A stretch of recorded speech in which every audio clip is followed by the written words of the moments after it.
And I'm like, huh? Why do you need a shake with 40 grams of protein? You're 5'3", and a woman in your 40s. You absolutely will not need that much protein in a protein shake. This is On Nutrition, a podcast from Mayo Clinic where we dig into the latest nutrition trends and research to help you understand what's health and what's hype. I'm Tara Schmidt, a registered dietitian with Mayo Clinic in Rochester, Minnesota. This episode, protein.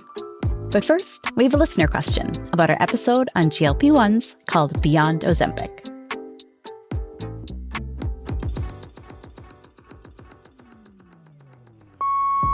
My name is Estrella. Thank you for the podcast on GLP-1. I just finished listening to it. And I have a question. For those of us taking, say, Mounjaro or Wegovy for weight loss, once we achieve the weight loss, is the medication reduced to, instead of, say, once a week, once a month? Has that proven to be effective to avoid the weight from coming back? Hi, Estrella. Thanks for your question. We know that GLP-1s aren't just for weight loss, but also for weight management. They're intended to be long-term, maybe even for the rest of your life. Taking the medication less frequently may be an off-ramp strategy in the future, but we don't have current evidence to support that this is effective. So as always, consult with your prescribing provider before making any changes to your medication regimen. They may suggest simply transitioning to a lower dose. And just like a medication for diabetes, cholesterol, or blood pressure, you wouldn't likely stop taking your medication once you reached your goal. If you're tolerating your prescription, it may be healthier for you to continue using the GLP-1, because when people stop taking their anti-obesity medication, they generally gain back more than half of the weight they had lost. Whether you're taking a GLP-1 or not, frequent dieting puts you at risk of weight regain or weight cycling, which can actually increase your chance of cardiovascular problems, including heart attack, stroke, or death from heart disease. As always, before any major weight loss attempt, talk to your doctor to find the right method for you. If you have another follow-up question, leave us a voicemail at 507-538-6272, and we'll answer it in a future episode. Now, on to the show.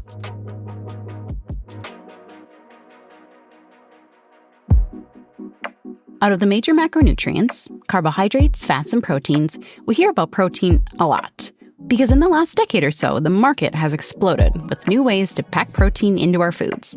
There's protein popcorn, nachos, pancakes, and plenty of powders and bars. People point to protein as the perfect path to weight loss, muscle gains, even smoother skin. But is the hype deserved? And is there a chance we might be overdoing it?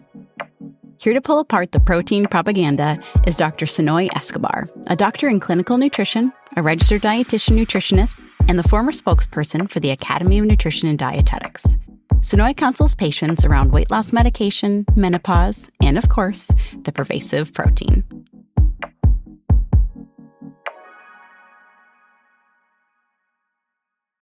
Thank you so much for joining me today, Su-Nui. It's a pleasure to have you on Nutrition. I'm so excited about this topic. Me too, because protein is so wildly popular right now, especially in the gym community, but also just kind of everywhere. Yes. And recently, Patrick Schwarzenegger, who you may assume is the son of famously muscular Arnold Schwarzenegger, had an interview where he said he keeps up his physique by drinking a 221-gram protein shake every day. I just start thinking about calories. I'm like, okay, so 221 times 4, we're already at 800. That's with no other ingredients. Where did this protein craze come from? That's so dietitian of you to calculate the calories. It's just a trend in general. Like, it has been popular for many years, but in the last 2 years, everything is protein. We have influencers saying protein. We actually have experts saying higher protein. The thing is, what we consider high protein is not necessarily the same as the consumer. Yes. And I also don't agree with how they're calculating it. But it's not that protein is unimportant, because it's absolutely vital. So do you want to talk about some of the functions of protein in the body and its importance? Well, I mean, it's no surprise that among the gym community, protein is the talk because it helps to repair and build muscle. And I think we're all aware of that. But it also helps with your immune system. And it's part of the hormones and enzymes of the body. So if you think it that way, it just affects every single part of our body. So definitely is essential for our well-being. So let's talk about some sources of protein. So we have animal sources of protein, which is really any animal meat or muscle. What about some of your favorite plant sources of protein? Well, I'm Hispanic. I live in Miami. So you can imagine that I love beans. Yes. Garbanzos, lentils, anything of that nature that you put in front of me, I'll be very happy. And I feel those are very versatile. So you can cook it in many styles and they're great sources of plant-based protein. But also I really like hemp seeds and chia seeds and other type of seeds because they can easily add a little bit of extra protein to your breakfast. So if you enjoy an oatmeal and you add a little bit of these seeds, you boost the protein and it tastes great. I don't know, like it's something with the crunchiness that it adds that I really enjoy. And of course, like all the soy products, I love edamame. I mean, too. who doesn't? Yes, Yeah, my right? kids love edamame. Yeah. Yes, mine too. But also tofu and tempeh and other soy sources of plant-based protein are great. I think people simply need to become more familiar with how to use plant sources of protein. Everyone thinks you just have to eat like plain beans or you're just going to eat like a block of tofu. So I think that we could really increase people's intake of plant-based proteins, but they're not necessarily familiar with how to make it taste good as they are familiar with cooking meat and potatoes, to be frank. Yes, I agree.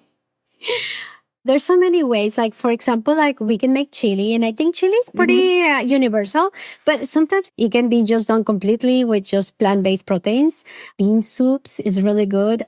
So we have this dinner or maybe breakfast is just a piece of bread. And obviously as a dietitian, I would say whole wheat bread.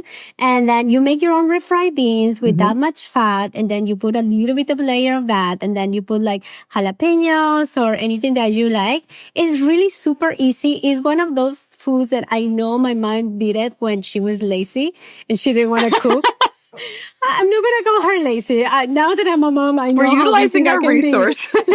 Exactly. But it tastes great. If you go to the Middle Eastern countries, you might have like delicious ways of making lentils. Even you can put it in like lettuce leaves and make little tacos with that. You can make breakfast burritos with beans. I mean, there's so many ways. Luckily, we now have the internet and we have access to thousands of recipes. Yeah. My family doesn't really know any other than black bean quesadillas and enchiladas without any meat, only because I've only ever made them as a vegetarian meal for our family. So they don't really know the difference. We were at a restaurant and we asked for black bean quesadillas and they're like, oh, like what protein do you want in there? And my kids are like, huh? Exactly. And even Indian food. So I make a tofu tikka masala, which I think is fabulous. Thank you very much. But you know, Indian food is naturally plant-based, so they have many recipes. I like the tikka masala with garbanzos. oh, yes, that's another good idea. Let's also talk about dairy, because I think sometimes people think, okay, either I'm eating meat or I'm eating beans, but dairy can be a great source of protein. And I think our current food environment, we have even a lot of high protein or ultra filtered sources of dairy. Do you want to talk about dairy and protein? Yes, it's a complicated topic because some people love it, some people hate it, and you will find experts that will say that dairy is a big source of inflammation. I found it very useful. Yes. Because when you drink, let's say, cow's milk, you'll have 8 grams of protein. Soy is somewhat comparable, but then other plant-based sources of milk, they don't have a lot of like protein. They might have a gram, they might have a couple of grams, and that's it, unless they're fortified with protein. Yes. Dairy, I use it all the time. A Greek yogurt, a little bit of cottage cheese is also really easy. And I love the trend. I know, it's very trendy. Yes, it is. They have like cottage cheese, everything. So I love it. The other day I saw like cottage cheese, a little bit of milk, berries, and a little dash of like maple syrup. Oh. Could add some vanilla extract to Oh, that. yeah. It does have vanilla extract. Okay. So you literally you're drinking your protein shake because it's like 25, 30 grams of protein, depending on how much of each ingredient you put in there. And it's like, it almost tastes like a cheesecake. We'll take it. Yes. And the flatbreads made out of Yeah. cottage cheese. I mean, there's so many delicious recipes with cottage cheese. So that's what I think is very useful. Mm-hmm.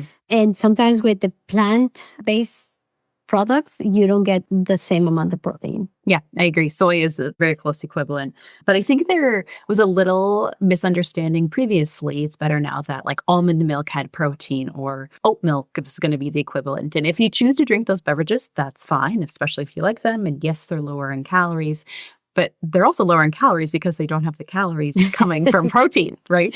Exactly. So it's just a balance. You and I as dietitians, we don't really care how you get your protein in as long as we can see you have a nice balanced diet, you have your plant sources, you have your amino acids. You know, I can handle anything, you guys. So you just need to make sure that you're getting everything in. But you don't have to defend whether or not you do dairy to me. You can just tell me what you do and I'm going to roll with it. It's all good. I feel the same way.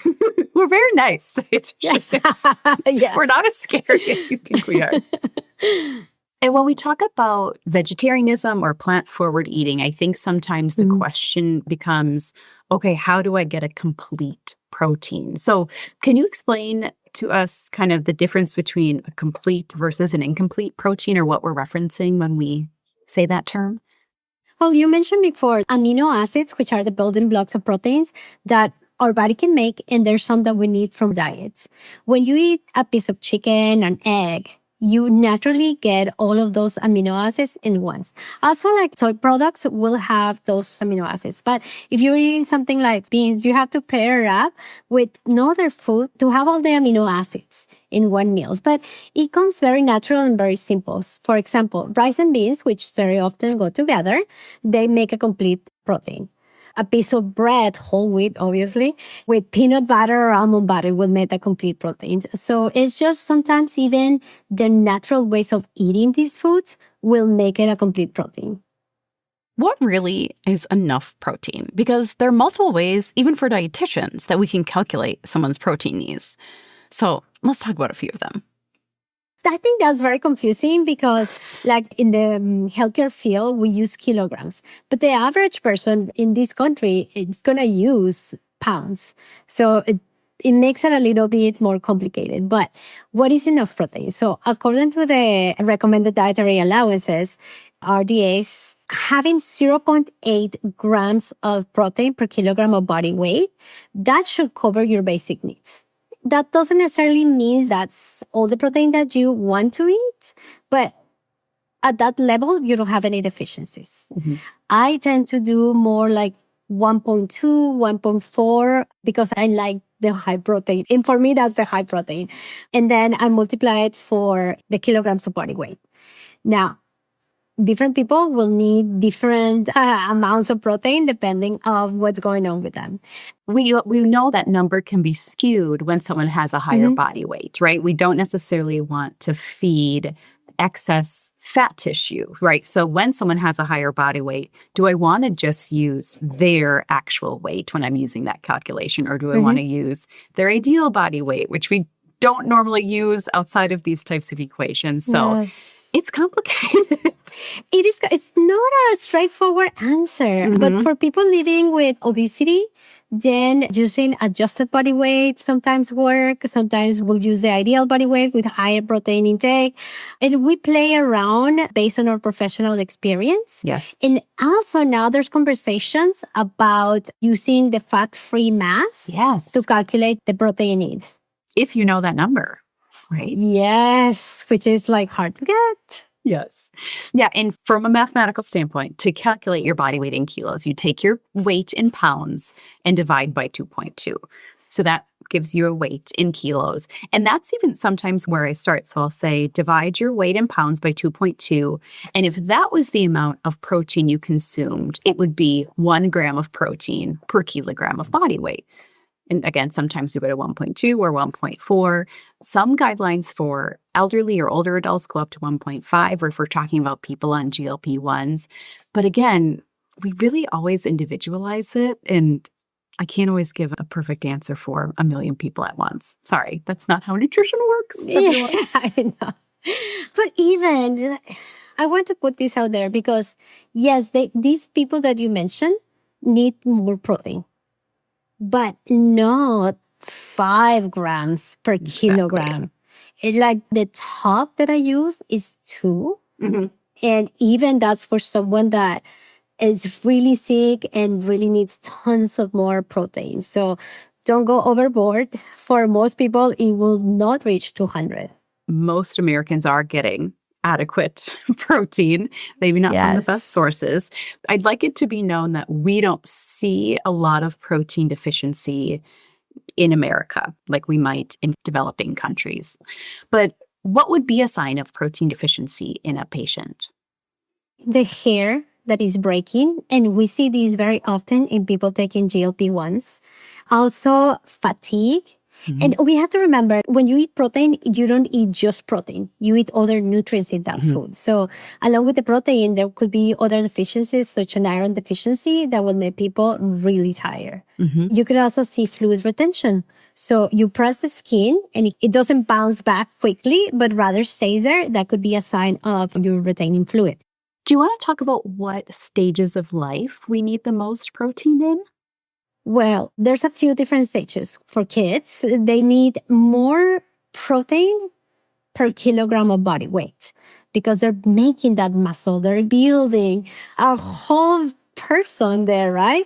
Mothers who are expecting, they need extra protein for that baby.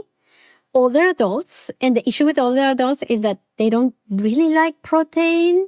So this is where plant protein usually is very helpful. And people that are losing weight rapidly. Just because as you lose weight, you lose both muscle and fat. And you want to keep as much of that muscle as possible. So 1, you look better. But 2, it's easier to maintain that weight loss. Absolutely. You mentioned patients who are losing weight rapidly, like those who've had bariatric surgery or are taking GLP-1s. And we tend to treat them the same because as they lose weight quickly, they're eating much less than before. Yes, especially right after the injections, they can barely eat. So those 2-3 days after, they could not stomach a piece of chicken. Yeah, and that's when we go to things like maybe a protein shake or yogurt or a smoothie or cottage cheese, thinking of what's not going to stay in the stomach as long, even though protein has to be broken down in the stomach. Like all nutrients, what can be a little bit easier or broken down faster than like a piece of meat sitting in there. Exactly. Or like simply to eat, like you can like manage to eat a yogurt fairly easy. And if you do Greek yogurt, then you have Even better. 14, 17 grams of protein, depending of the brand, in just like a little cup. Yeah, so volume, right? So volume restricted, but high in nutrients and high in protein. So protein dense, nutrient dense, small volume. And that's exactly what we do for bariatric patients. Yes, exactly.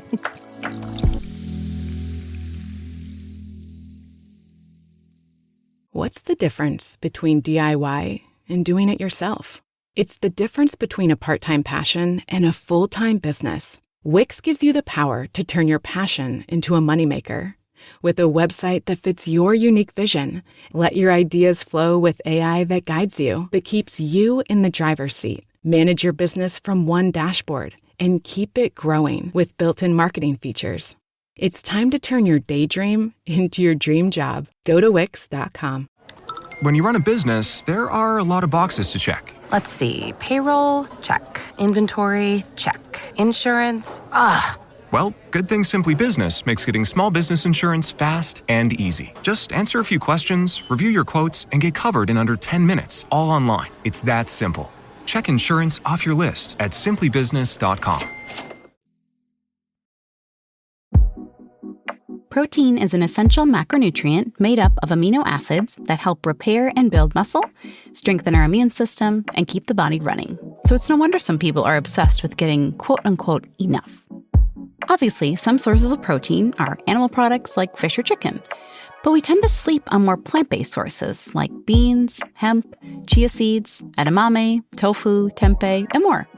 There are also dairy sources like Greek yogurt and cottage cheese.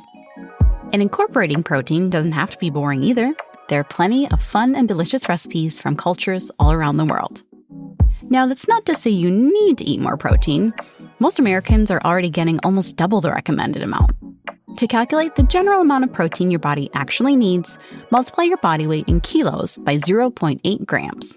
So a person who weighs, for example, 180 pounds or 81.6 kilos would only need a minimum of about 65 grams of protein a day. That's not much.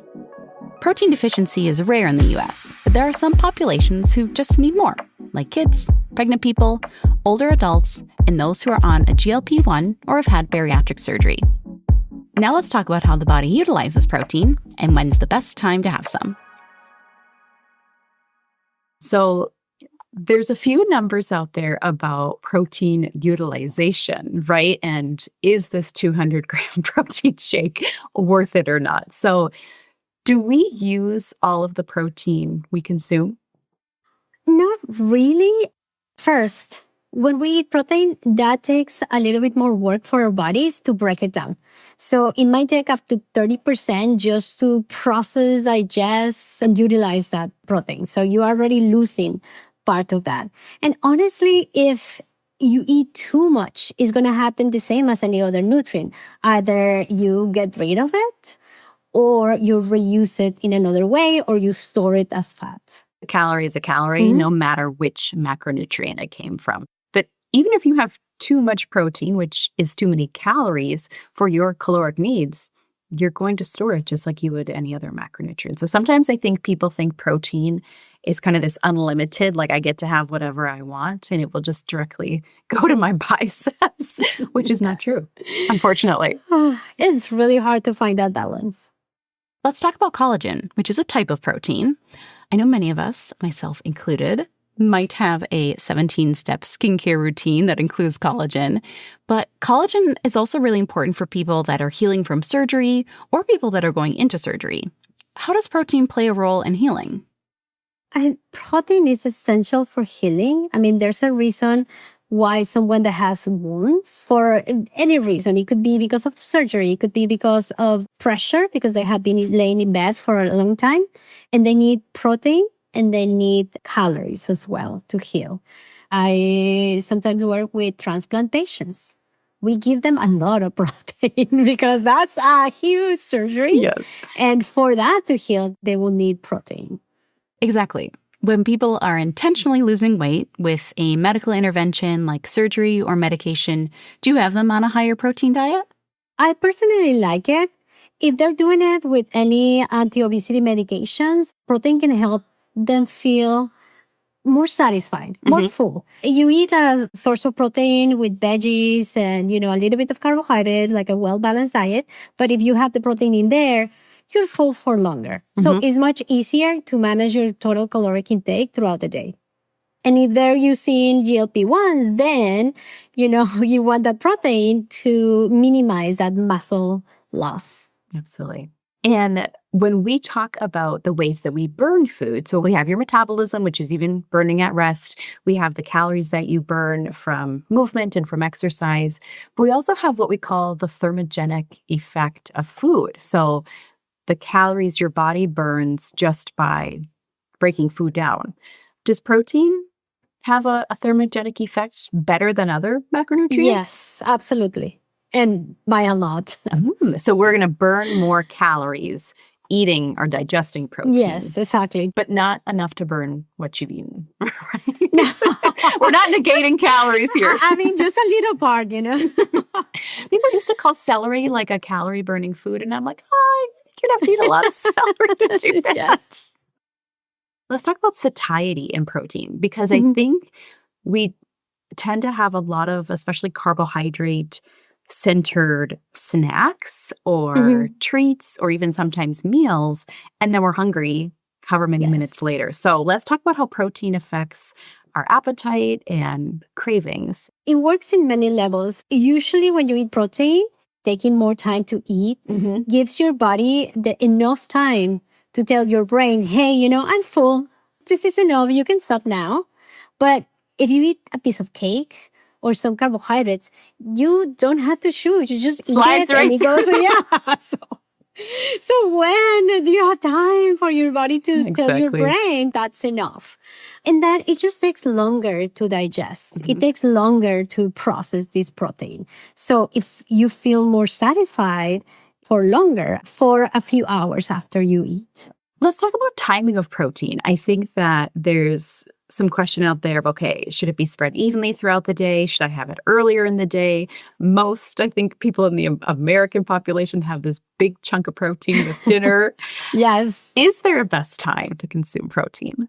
You have to spread it out during the day. So you want some with breakfast, some with your meals, some with snacks. I think the one thing that I make emphasis on is make sure that you have protein in breakfast, because that's the meal that people tend to be low in protein. So when you give your body too much protein at once, it just doesn't process the same. You're not going to get the most out of it. Utilization is the word I use, right? You can't utilize 100 grams of protein at once. No, it will be hard. And what I see most is that lunch, dinner is easy to get enough protein. For snacks and breakfast, it's really hard because it's something that you have to really think about it to get enough. And they're not as easily accessible food sometimes, right? So if you think about what's in your pantry or what's in your cupboard, they tend to be like shelf-stable carbohydrates, right? Or things with higher sugar, or even sometimes higher fat, versus proteins may sometimes more often be in the fridge or take a little bit more time to create. Or no, because, mornings are hectic in this house. And I have an 8-year-old. And, I just leave milk for him. We have some frozen berries, frozen fruit all the time. And then a little bit of a peanut butter powder. He makes his shake himself. It's awesome. A little bit of milk, a little bit of fruit, a little bit of the PB, and that's it. It takes 3 seconds and it's enough protein for him. Yeah. And then I send him to school with another lunch that will include protein. We have heard the claim that you should eat protein right before bed to encourage muscle growth while you rest. True or false? I never read any scientific literature about it, so it's something that I'm not going to recommend, especially because the protein, if you eat too much at night, it might sit very heavy and it might make it really hard for you to sleep. And honestly, sleeping is one of the best things that we can do for our health. And even for weight loss, sleeping is key. Yeah. Now, you want to keep your blood sugar stable. For example, if I have a patient with diabetes, then I will recommend a small snack with protein right before bed. Yeah, the only literature that I had read that in was related to patients with liver cirrhosis. But nothing is going to grow your muscles unless you're actually challenging your muscles and you're having those small tears. Eating, I don't care how many grams of protein you have, is not going to grow muscles. That's not how muscles work, unfortunately. Yes. I wish that it was as simple as eating some protein at night. And then waking up super buff. Right. I love that. Some listeners might be worried about the side effects of eating a lot of animal protein. Can we talk about the specific types of protein that are linked to cancer? Eating processed proteins, such as like sausage, bacon, or like the proteins that we'll get in fast food, that is linked to cancer. So it's more about ultra-processed, especially meats or red meats, not protein itself. Exactly. What about with exercise? Do you have your patients make sure that they have a source of protein within a few hours after exercising, or do you have them have a shake before or during? What's your prescription for your athletes? Well, for that, yes, they do need protein in the next 2 hours after they exercise. So if they're going to have a meal right after exercise, then they don't have to worry about it because they're going to have that protein. But they also need a little bit of carbohydrates. Yes. They will need both to be able to repair that muscle and recover a little faster. Before, what they need most is some energy for them to be able to actually work out at their maximum level. And I'm not talking about athletes here. I'm just talking about, like normal people trying to... Your average gym goer. Exactly. Now, if you're going to do 20 minutes of exercise, low intensity, I would not worry about it. You don't need a protein shake after No, you don't. Because you're probably going to consume more calories than you even burned. Exactly. So let's not do that. Yes.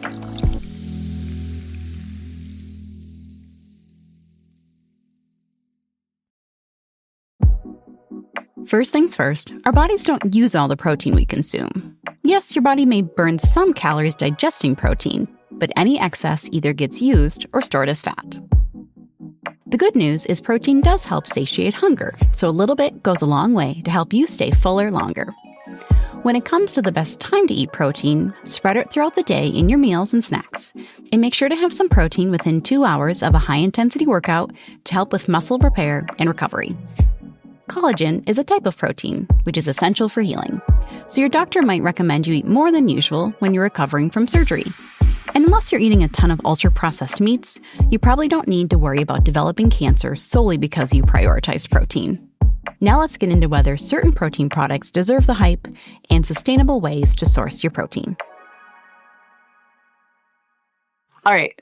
I would love to get your take on a few processed protein sources and kind of see if you think they have enough nutritional value. Does that sound fair? Sounds fair.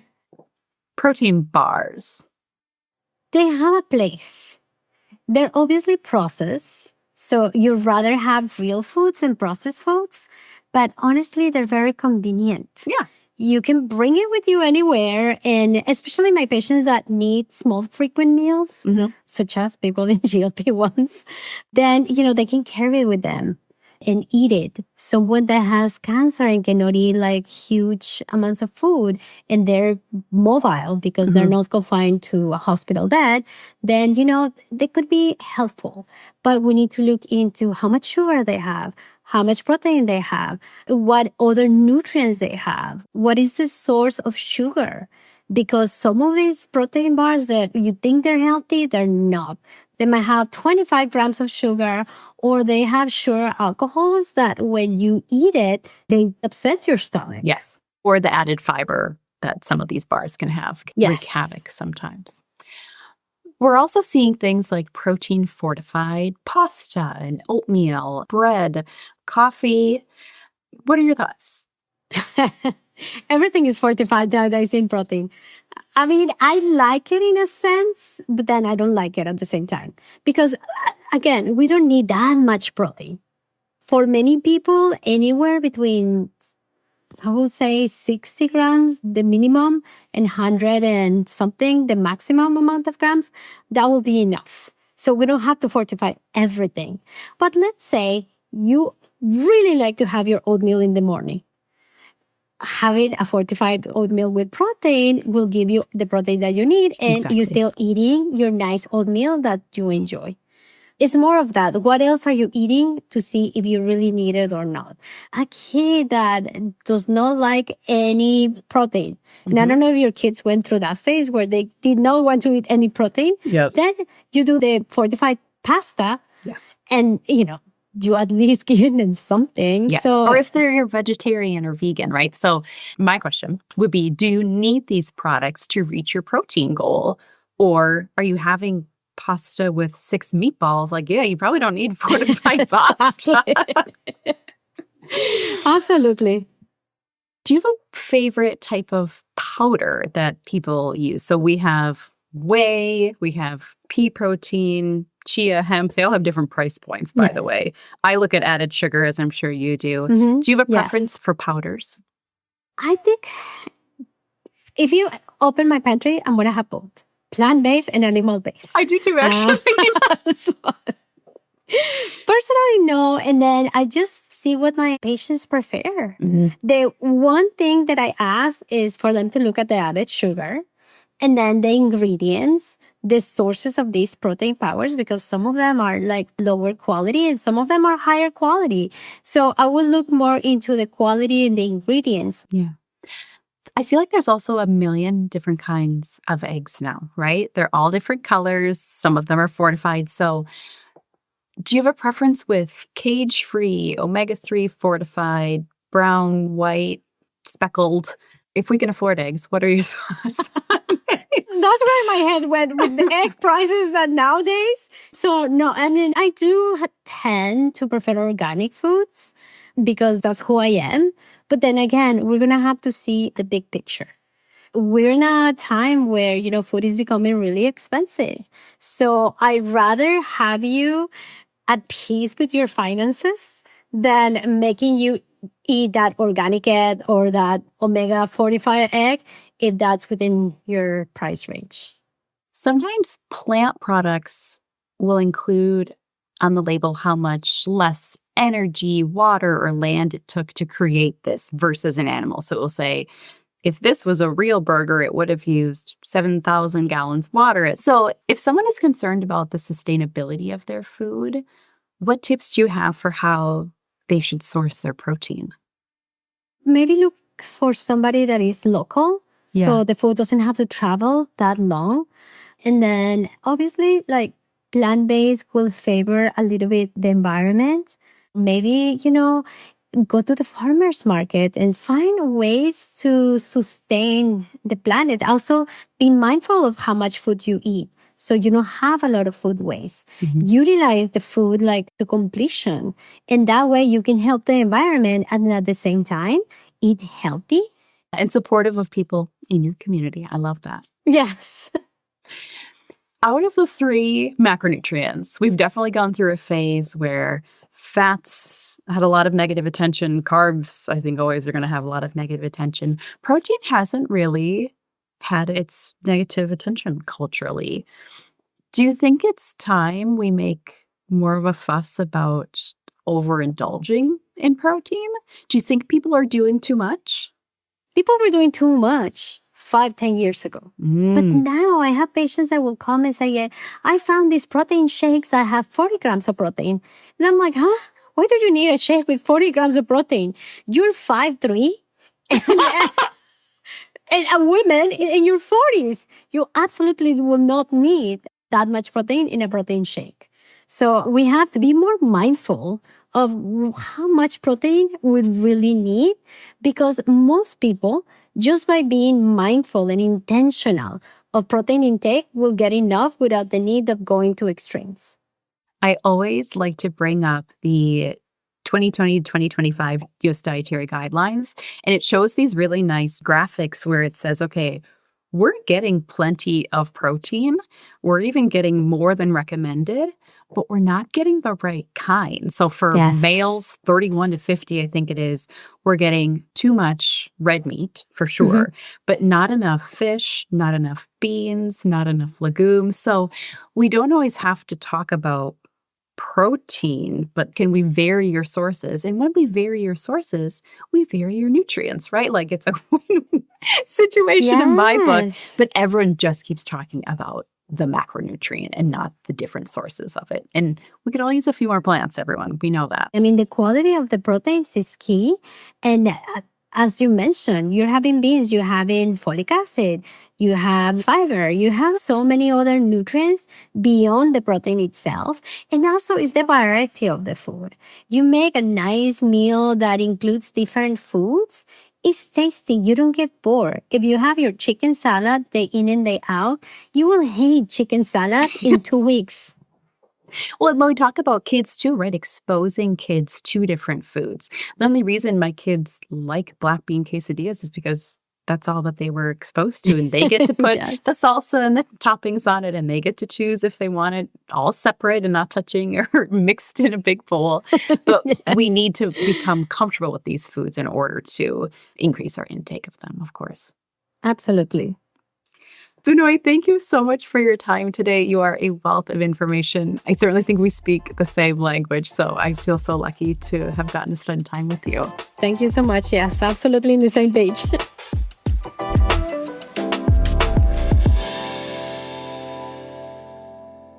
Protein products like bars and powders are convenient, but they can also be high in sugar. And fortified foods like pasta aren't really necessary unless you're vegan, vegetarian, or just dealing with a picky eater. And don't get us started on eggs. Fortified or not, any egg is fine. Because we're all getting more than enough protein, your best bet is choosing a variety of vegetables and plant-based products so you can get in some of those other nutrients too. That's all for this episode. But if you have a follow-up question, leave us a voicemail at 507-538-6272, and we'll answer it in a future episode. On the next episode of On Nutrition, the gut microbiome. Just how we get hangry, these bacteria do get hangry too. For more On Nutrition episodes and resources, check us out online at mayoclinic.org/onnutrition. And if you found this show helpful, please subscribe and make sure to rate and review us on Apple Podcasts or your favorite podcast app. It really helps others find our show. Thanks for listening. And until next time, eat well and be well.